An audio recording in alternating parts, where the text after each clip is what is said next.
I want to say thank you, first and foremost, to the UFC. They've been amazing through this whole process. My wife and my family and I are so grateful. We owe you guys everything, man. Thank you so much. Dana, everybody, Mick, Hunter, everybody, all the way down to the equipment people. I'm so grateful to you guys. Secondly, I want to thank my gym, my coach, Chris Conley, man. I love you so much, brother. He was with me every day, man, through everything. And, my teammates, my brothers, Eric, everybody, man. Matt, Chef, Seth, I love y'all so much. And then lastly, I want to thank my community, Homewood. I love you guys. I'm sorry I didn't get the W for you tonight, but you've been there for my family and I through everything, and I'm so grateful. And then lastly, to the fans. I know y'all couldn't be in here, but y'all at home watching, I'm sorry. I'll be back better, I promise you. You ain't seen the last of the big ticket. I'm gonna go home, recover. I'm gonna heal emotionally and physically, and I promise you I'll be better. Well, I can say from everyone in the UFC, the whole UFC family supports you. We love you, man, and I can say nothing to hang your hat on, and we cannot wait for the big ticket to get back in there. Walt Harris, everyone. Let's hear it for this man.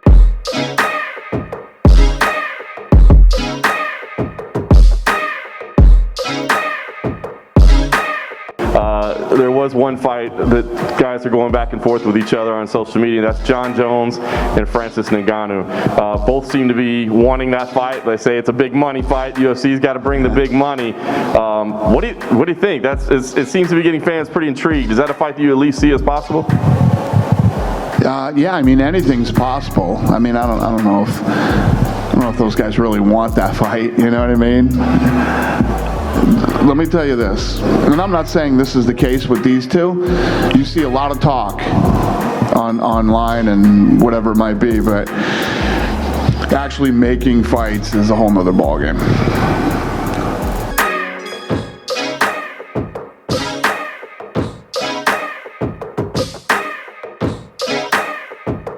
You had a very great moment with Walt there after the fight. Can you just discuss a little bit of what you said with him? So we met brief during PR tour since we were going to fight in last December. And I don't know, very cool guy, very humble guy. So we instantly clicked, and we were going to train together after the fight. So I just gave him a hug, take your time to recover, and let's work together, man. I know you said, it's business, it's a sport and it's a competition. As a father with daughters yourself, can you just talk a little bit about, being his opponent and watching him go through what he did going into this fight? Well, it's definitely a personal tragedy that he's been through. I think it's really good for him that he got back on the horse ride and he's competing. You have to continue. You have to just get on with it. And to me, to honor him, I just needed to bring my best version tonight.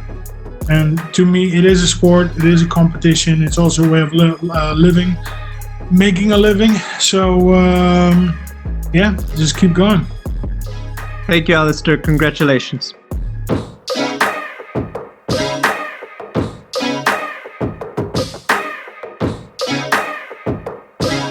Quickly, you mentioned Gaethje and Conor, and you said that Conor would potentially defeat him. How do you see that happening? Do you think he could knock out Gaethje, or would it be a situation where it would just be like a decision victory? Yeah, I think a knockout.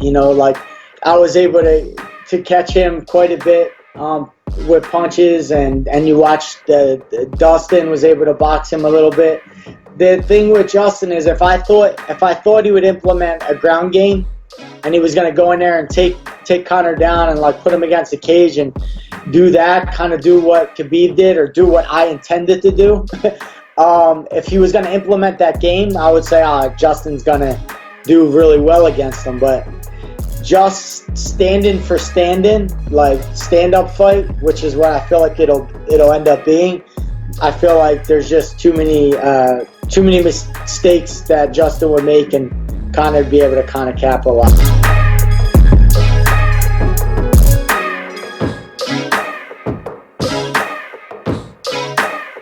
About Triple C, because people are wondering if the retirement is real, if it's a negotiating tactic. Set the record straight. First off, people understand my relationship with Dana White and UFC. I don't think about money publicly, right? Yeah. I think Dana's right. I think Henry's been talking about retirement. Did I think Henry's going to retire? Absolutely not. I don't think Henry's going to retire.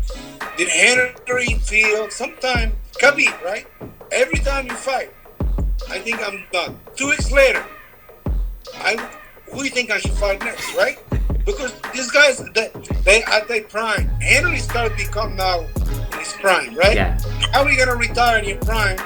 And the pay-per-view did so well, and you got to make some money. Yeah. The things can be changed a little bit?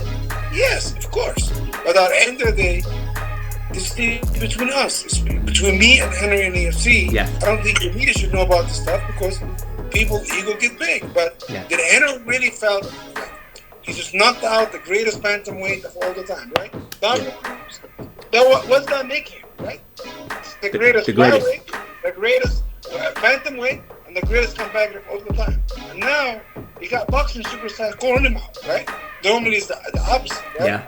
Realistically, man, Henry got everybody on their knees right now. I don't think he's gonna retire. You're gonna see him fight by the summer. That's just what I think. Who would be next, Ali? Would it be a rematch with TJ? Are you guys interested in Ryan Garcia in a boxing match, possibly? What's attractive to you guys? I always say this. TJ's, first of all, Henry will never fight TJ, right? And I don't think any clean athlete should ever fight TJ Dillashaw, right? Because the man cheated for a long time. I don't know him as a person. I ain't got no personal stuff to him. But if you cheated for this long, and why you think you're gonna come back and get a title shot?